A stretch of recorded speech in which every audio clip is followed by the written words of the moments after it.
सफल जीवन की यात्रा के इस अंक में आपका हार्दिक स्वागत है। अपनी निश्चल भगवत भक्ति और गुरु भक्ति के फलस्वरूप संत एकनाथ भगवत प्राप्ति कर चुके थे।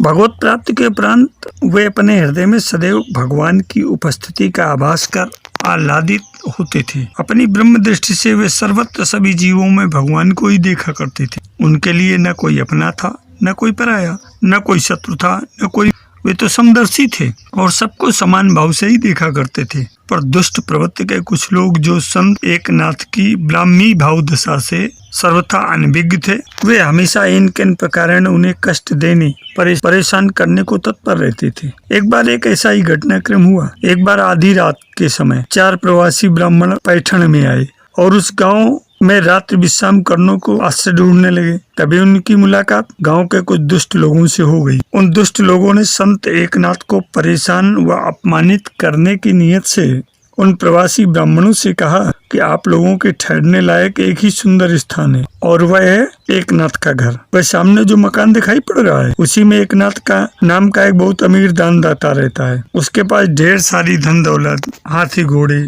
हैं, नौकर चाकर हैं। उसका मकान बहुत विशाल है। एकनाथ चाहे तो 4 क्या सैकड़ों लोगों को अपने यहाँ आश्रय और भोजन देकर संतुष्ट कर सकता है। सुना है उसे सिद्धियां भी प्राप्त हैं।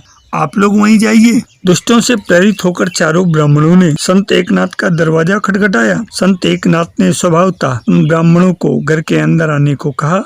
फिर एकनाथ जी ने अपनी पत्नी से कहा कि ये ब्राह्मण बहुत दूर से आए हैं और भूखे हैं, आप इनके लिए रसोई की व्यवस्था कीजिए। उधर 7 दिनों से लगातार हो रही मूसलाधार वृष्टि के कारण एकनाथ जी के यहाँ सूखा ईंधन नाम मात्र का भी न बचा था। अब रसोई बने तो बने कैसे? गीली लकड़ी से रसोई बनेगी कैसे? यह सोचकर एकनाथ जी की पत्नी बड़ी चिंतित हुई। उधर उन प्रवासी ब्राह्मणों की क्षुधा व्याकुलता से संत एकनाथ जी का चित्त बड़ा व्याकुल हो उठा। उन्होंने तत्काल अपनी पत्नी और पुत्र से कहा कि अपना ये मकान लकड़ी का ही तो है, 1 मंजिल गिराकर लकड़ी इकट्ठी करो। फिर ये सोचकर कि इसमें कुछ देर लगेगी, उन्होंने अपने पलंग की निमाड़ खोल दी और पावा पाटी तोड़कर ईंधन प्रस्तुत कर दिया और पत्नी गिरजाबाई को तुरंत रसोई बनाने को कहा। अतिथि भूखे भी हैं, थके भी हैं। उधर गिरजाबाई रसोई बनाने लगी और संत एकनाथ ने अतिथियों की थकान दूर हो इसके लिए तुरंत पानी गर्म कर उन्हें स्नान करने को दिया, क्योंकि अधिक ठंड में ठंडे पानी से स्नान करने में उन्हें कष्ट होगा।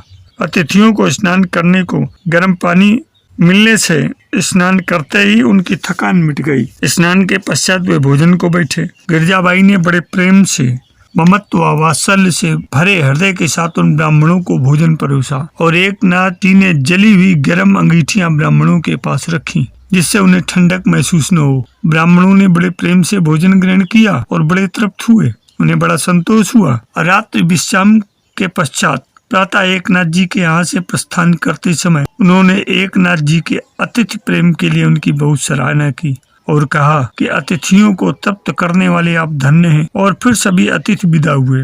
धन्य है संत एकनाथ और धन्य है उनका अतिथि प्रेम, उनका अतिथि सत्कार। हमें लोग अच्छा कहें, हमारा नाम यश हो, इस ख्याल से अतिथि सत्कार करने वाले अनगिनत लोग होते हैं। संत एकनाथ जी अतिथि सत्कार और स्वधर्म जानकर निष्काम बुद्धि से, देव भाव से, ब्रह्म भाव से ही करते थे। उनके सभी कर्मों में और उसके साथ उनके व्यवहार में उनके हृदय से, अंतःकरण से सच्चा प्रेम भाव ही प्रवाहित होता था।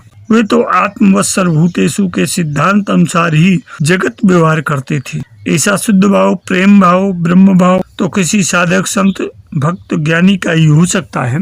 ऐसा शुद्ध भाव सचमुच अन्यत्र दुर्लभ है। ऐसा अतिथि प्रेम, ऐसा अतिथि सत्कार करने वाले सचमुच बड़े धन्य हैं, बड़भागी हैं, सच्चे भगवत भक्त हैं, सच्चे अतिथि प्रेमी हैं। भगवत अनुभूति पा लेने पर साधक में द्वैत की भावना नहीं रह जाती। वह सदा अद्वैत की भावना से ओतप्रोत रहता है। उसकी दृष्टि में मैं, तू या मेरा तेरा भी नहीं रहता। अद्वैत अथवा एकत्व की दृष्टि से देखने से साधक की, भक्त की दृष्टि में भगवान ही भर जाते हैं। ध्यान में, मन में, अंतर जगत में और सृष्टि के कण कण में उसे भगवान ही भगवान नजर आते हैं। अपनी निश्चल, अटल व निष्काम भक्त से भगवत प्राप्ति करने वाले संत एकनाथ की दृष्टि भी सृष्टि के कण कण में भगवान को देखती थी, क्योंकि उनकी दृष्टि में सदैव भगवान ही भरे हुए होते थे। इसलिए गृहस्थाश्रम में रहते हुए, संसार में रहते हुए वे तदनुरूप ही लोक व्यवहार किया करते थे। उनके द्वारा पितरों के लिए तैयार किया गया भोजन प्रसाद करुणावश दूसरों को परोस देना, अपने घर में आए हुए चोरों को भोजन कराना, मार के बच्चे को गोद में उठा लेना और उसे उसकी माता के पास पहुंचा देना, तीर्थोदक गधे को पिलाकर उसकी प्यास बुझाना, अपने घर में आए हुए अतिथियों का भगवत भाव से आदर सत्कार करना आदि लोक व्यवहार में उनकी भगवत दृष्टि ही परिलक्षित होती है। दूसरी ओर अपनी स्त्री की पीठ पर उछलकर बैठ जाने वाले व्यक्ति को पुत्रवत मानना और अपने बदन पर थूकने वाले यमन को माफ करना परम शांति का ही परिचय देती है और आदि बातें उनकी भगवत दृष्टि।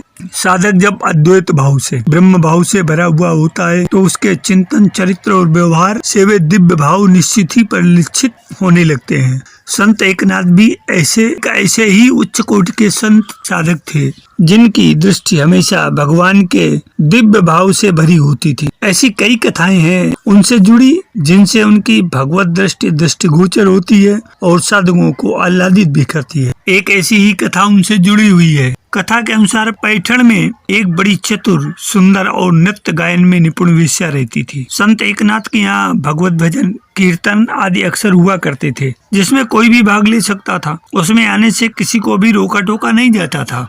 अपने घर में पधारे लोगों को हरि कीर्तन करते हुए देखकर सुनकर संत एकनाथ के आनंद की कोई सीमा न होती। स्वयं हरि कीर्तन करते हुए और दूसरों को हरि कीर्तन करते हुए देखकर वे आह्लादित हो उठते थे। संयोग बस पैठण में रहने वाली वह वेश्या भी उनके संकीर्तन में आने लगी। उनके सत्संग में आकर उनके उपदेश श्रवण करने लगी। उसे सत्संग में बैठे देखकर कई लोग नाक मुंह अवश्य सिकोड़ते थे, पर संत एकनाथ की भगवत दृष्टि तो सब में भगवान को ही देखा करती थी। संत एकनाथ के सत्संग ने धीरे धीरे उस वेश्या पर अपना असर दिखाना प्रारंभ कर दिया। एक दिन संत एकनाथ ने पिंगला की कथा सुनाई। कथा का उस वेश्या पर बहुत अधिक असर हुआ और उसे ऐसा लगा मानो उसके चित्त में कोई बड़ी घटना घट गई हो। पिंगला के समान उसके मन में भी वैराग्य उत्पन्न हुआ और उसे अपने पेशे से घृणा हो गई। वह सोचने लगी कि रक्त मांस से बना मनुष्य का यह शरीर मलमूत्र से भरा है। मैंने अब तक ऐसे कितने शरीरों का आलिंगन किया पर फिर भी कभी जी नहीं भरा। इतनी अभागिन हूँ मैं जो वासना में अंधी होकर प्रेम रस आनंद स्वरूप भगवान के बजाय काम वासना में सुख ढूंढती रही और अपने हृदयस्थ आत्म स्वरूप आनंद स्वरूप प्रेम स्वरूप भगवान को भूल गई। मैं प्रेम और आनंद वहाँ ढूंढती रही जहाँ वह है ही नहीं और न हो सकता है। ऐसे ऐसे भाव उसके हृदय में उठने लगे। उसके हृदय में एक हलचल सी होने लगी। एकनाथ जैसी संत की अमृतवाणी और भगवान के दिव्य भाव से भरी हुई उनकी दृष्टि ने उस वेश्या के चित्त में हलचल सी मचा दी। वह सत्संग से लौटकर घर आई और 8 दिनों तक अपने घर का द्वार बंद करके अकेली ही बैठी रही। ये वही घर था जहाँ दिन रात ग्राहकों के आने जाने की आहट सुनाई देती, पर 8 दिन से उस आहट से दूर वह अकेली ही अपने घर में बैठी रही। उसे बार बार संत एकनाथ की प्रेम दृष्टि व उनके उपदेश का स्मरण होता रहा। वह सोचती रही कि क्या संत एकनाथ के परम पावन चरण मेरे पाप सदन में आ सकते हैं, जिससे मेरा पाप सदन पापों से भरा मेरा घर उनके पावन चरणों के स्पर्श से पावन हो सके। वह ऐसा सोच ही रही थी कि तभी गंगा स्नान करके उसी रास्ते से लौट रहे संत एकनाथ को उसने अपनी छत से देखा। वह तुरंत छत से नीचे घर के दरवाजे पर आकर बड़े विनम्र भाव से बोली, महाराज क्या आप मुझ अभागिन के घर में अपने पावन चरण रखकर मुझे पवित्र करने की कृपा कर सकेंगे? संत एकनाथ बोले, हाँ हाँ क्यों नहीं।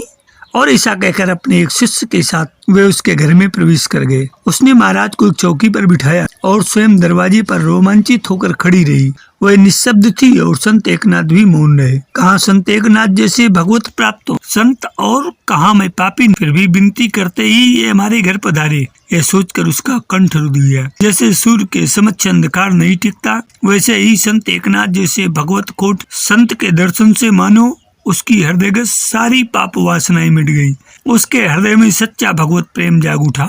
उसके नेत्रों से अश्रुधारा बह चली। यह देखकर संत एकनाथ के हृदय में उसके प्रति करुणा भर आई और उन्होंने उसे धैर्य दिलाया। संत एकनाथ महाराज ने राम कृष्ण हरि मंत्र की दीक्षा देकर उसे सत्कर्म का क्रम बताया। वह तदनुरूप जीवन जीने लगी। नित्य भगवान नाम जप ध्यान करने लगी और 10 वर्ष में ही इतनी विमल हो गई कि मृत्यु के समय भगवत ध्यान और स्मरण करते हुए ही बड़ी शांति से उसने देह त्याग किया। ऐसे थे संत एकनाथ, ऐसी थी उनकी भगवत दृष्टि और ऐसी थी उनकी अमृतवाणी। मेरे अध्यात्म प्रेमी जिज्ञासु मित्रों, प्रत्येक कथा, कहानी या यात्रा वृत्तांत के पीछे उसके कुछ निहितार्थ होते हैं।